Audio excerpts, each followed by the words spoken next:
షర్మిలకి కాంగ్రెస్‌లో వ్యతిరేకంగా పావుల్ని కదుపుతూ కాంగ్రెస్‌లో ఉన్న ముఖ్య నేతల్ని వైసీపీలోకి తీసుకునే ప్లాన్‌లో జగన్ ఉండి, అంటే షర్మిలకి వ్యతిరేకంగా ప్లాన్ చేస్తున్నాడు జగన్ అనేది న్యూస్ వస్తుంది సార్. సో, నిజంగానే షర్మిలకి చెక్ పెట్టే ఉద్దేశం జగన్‌కి ఉందా? ఆ ప్లాన్ వర్కౌట్ అవుతుందా జగన్ చేసేది? జగన్‌కి ఉన్న అతిపెద్ద సమస్యల్లో ఎందుకంటే జగన్ తన లైఫ్‌లో పొలిటికల్ లైఫ్‌లో ఎప్పుడూ ఎదుర్కోనంత క్రైసిస్ ఇప్పుడు ఎదుర్కొంటున్నాడు. ఒకవైపు కేసులు కత్తుల్లాగా కేసులు వేలాడుతున్నాయి. ముఖ్యంగా అక్రమాస్తుల కేసులు, వివేకానంద రెడ్డి హత్య కేసు ఈ 2 బలంగా వేలాడుతున్నాయి. అవి కాకుండా రాష్ట్రంలో అనేక కుంభకోణాల్లో జగన్ పేరు కూడా ఉంది. ఇసుక, మద్యం ఇలాంటి అనేక కుంభకోణాల్లో జగన్ పేరుంది. కాబట్టి ఏ కేసులో ఎప్పుడు జైలుకెళ్తాడు అనేది ఒక సందిగ్ధ పరిస్థితిలో ఉంది. రెండో వైపు జగన్‌కి సంబంధించి పార్టీలో ఎవరు ప్రధానంగా ఎవరెవరు జగన్‌తో గతంలో ఉన్నారో వాళ్ళందరినీ బయటికి తీసుకొచ్చి వైసీపీని కంప్లీట్‌గా బలహీనపరిచే వ్యూహంలో పవన్ కళ్యాణ్, చంద్రబాబు అడుగులు వేస్తున్నారు.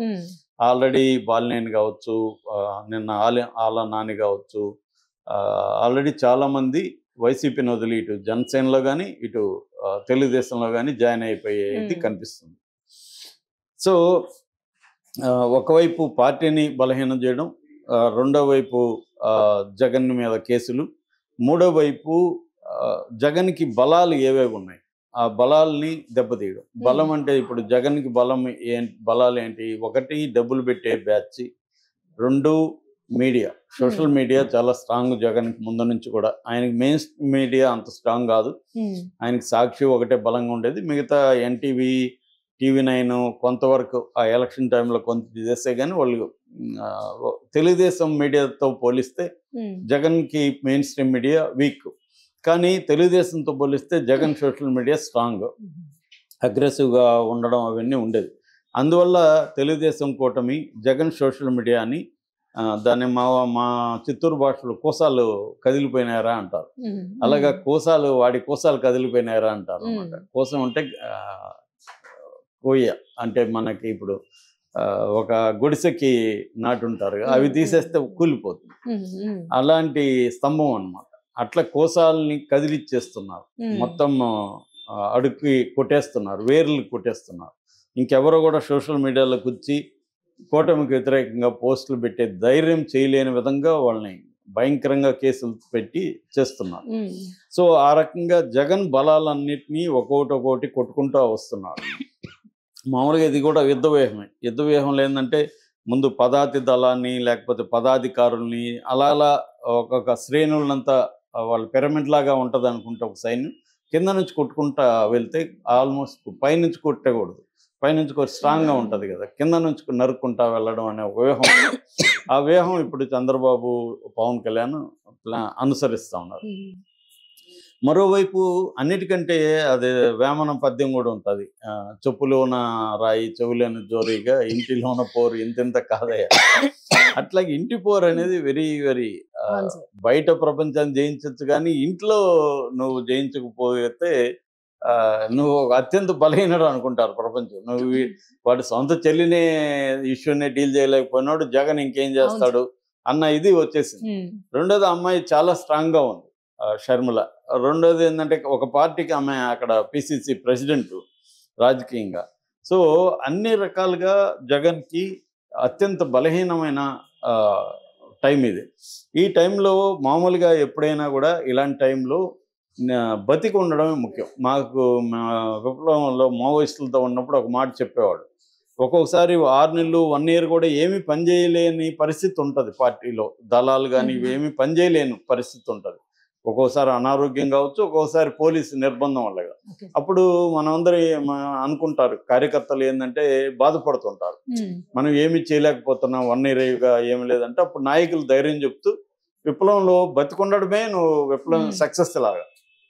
నువ్వు బతుకుంటే నువ్వు సక్సెస్ అయినట్లు లెక్క. ఎందుకంటే చనిపోలేదు కదా, బతుకుంటే ఈ రోజు కాకపోతే రేపు పోరాడతావు కదా, ముందు బతికుండడం ముఖ్యం అనేది చెప్తుంటారు. అలాగా ఇప్పుడు జగన్కి బతికుండడం ముఖ్యం. పొలిటికల్గా జగన్ బతుకుంటే మళ్ళీ వీళ్ళ మీద నెగిటివ్ రావచ్చు, రేపు పొద్దున కూటమి మీద నెగిటివిటీ రావచ్చు.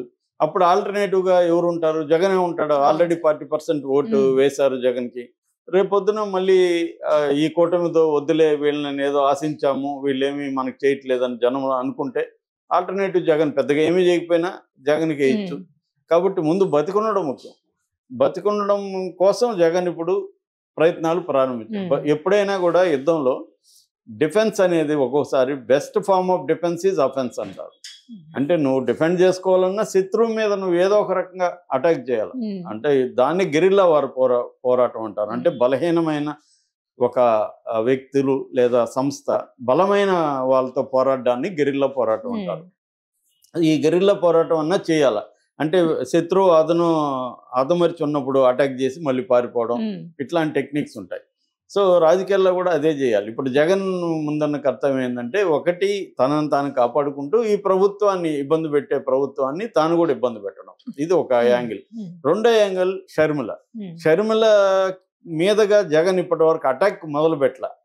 ఇప్పుడు అటాక్ మొదలు పెట్టాడు జగన్. అంటే షర్మిల ఏమో జగన్ మీద డే 1 నుంచి అటాకే చేస్తుంది. షర్మిల ఒక రోజు కూడా ఆమె మొత్తం అసలు కాంగ్రెస్ పార్టీ ప్రెసిడెంట్ లాగా ఆమె బిహేవ్ చేయట్లా, జగన్ చెల్లెల్లాగానే బిహేవ్ చేస్తుంది ఇప్పటి వరకు. కాంగ్రెస్ కూడా పట్టించుకోవడం మానేసినట్టుగా తెలుస్తుంది. అక్కడ ఎలాగో ఏమీ లేదు ఆంధ్రాలో అని, ఇంక ఈమె తీసేసినా కూడా వాళ్ళకి ఆల్టర్నేటివ్ లేదు, ఏదో అప్పుడప్పుడు బుద్ధి చెప్తూ వదిలేస్తుంది. సో షర్మిలాని దెబ్బ కొట్టాలి అన్న యాంగిల్ ఇప్పుడు వచ్చాడు ఎవరు, జగన్. అందుకని ఆ జగన్ ప్లాన్ ఏంటంటే, కాంగ్రెస్ పార్టీలో ఉండే నాయకుల్ని, మామూలుగా షర్మిల ఏం ప్లాన్ చేసిందంటే వైసీపీలో ఉండే వైఎస్ఆర్ అభిమానులుగా ఉండే నాయకుల్ని తను లాగదామని అనుకున్నది. అది ఎవరు రాలేదు. ఎందుకంటే వాళ్ళకి కాంగ్రెస్ మీద నమ్మకం ఎవరికి లేదు, ప్రజల్లో కూడా కాంగ్రెస్ మీద మంచి అభిప్రాయం లేదు. చీల్చింది, మనకేమీ చేయలేదు అనేది ఉంది ప్రజల్లో, జనంలో కూడా, నాయకుల్లో కూడా ఉంది. కాబట్టి ఆమె ఫెయిల్ అయింది. రెండోది, ఈమె నాయకత్వం మీద ఎవరికి నమ్మకం లేదు. సో ఈ స్టేజ్లో జగన్ రివర్స్ స్ట్రాటజీ ప్లాన్ చేశాడు. షర్మిలాని బలహీనపరిచి షర్మిలాని వీక్ చేసేస్తే కాంగ్రెస్లో, షర్మిలకి రేపొద్దున వాళ్ళు షర్మిలాని తీసేస్తారు, ఈ వల్ల ఎంతమంది కాంగ్రెస్ వాళ్ళు వైసీపీలోకి వెళ్ళిపోతాయి అనే స్ట్రాటజీ మొదలుపెట్టి శైలనాథ్తో స్టార్ట్ చేశాడు. మొన్న కర్నూలుకి ఆయన సురేందర్ రెడ్డి అనుకుంటా ఆయన పేరు, వీళ్ళ సెక్రటరీ, వైసీపీ సెక్రటరీ కూతురు పెళ్లికి వెళ్ళాడు జగన్. అక్కడ శైలజనాథ్ వస్తే ఆయన ఆప్యాయంగా హక్ చేసుకోవడం ఇవన్నీ చూసాము. గత కొంతకాలంగా ఇది వినిపిస్తుంది, శైలజనాథ్ వైసీపీలోకి రాబోతున్నాడని. దాదాపు 8 మంది కాంగ్రెస్ నాయకులు వైసీపీలోకి కాంగ్రెస్ నుంచి రెడీగా ఉన్నారు. ఎందుకంటే వీళ్ళల్లో కొంత అసంతృప్తి కూడా షర్మిల మీద ఉంది. షర్మిల మెథడ్ ఏంటంటే, ఆమె ఒక సుప్రీం లీడర్ లాగా బిహేవ్ చేస్తుంది. నిజానికి కాంగ్రెస్ పార్టీలో అలా ఉండదు, ఇతరులకు కూడా ఇంపార్టెన్స్ ఇవ్వాలి.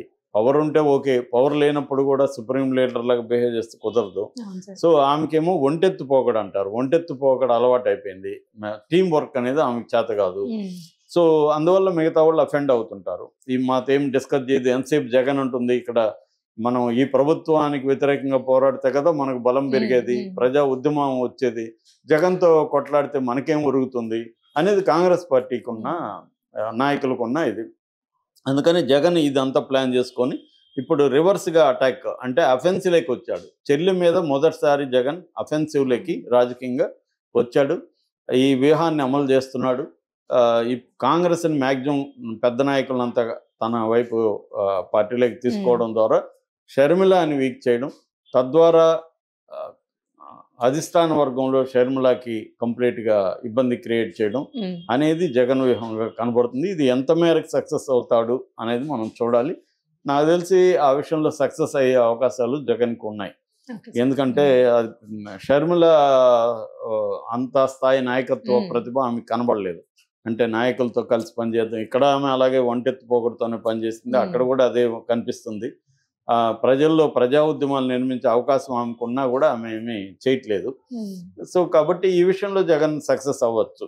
దానివల్ల జగన్ పెద్దగా ఒరిగేది ఏమి లేకపోయినా కనీసం ఇంటి తలనొప్పి కొద్దిగా ఏమన్నా తగ్గుతుందా అంటే, ఎప్పుడైనా రివర్స్ ప్రెజర్ పెట్టకపోతే వాళ్ళు వస్తూనే ఉంటారు మన మీద, మనం బలహీనంగా ఉంటే. అందుకని మనం కూడా వాడు 10 దెబ్బలు కొట్టినా ఒకటన్నా కొట్టాలి కదా.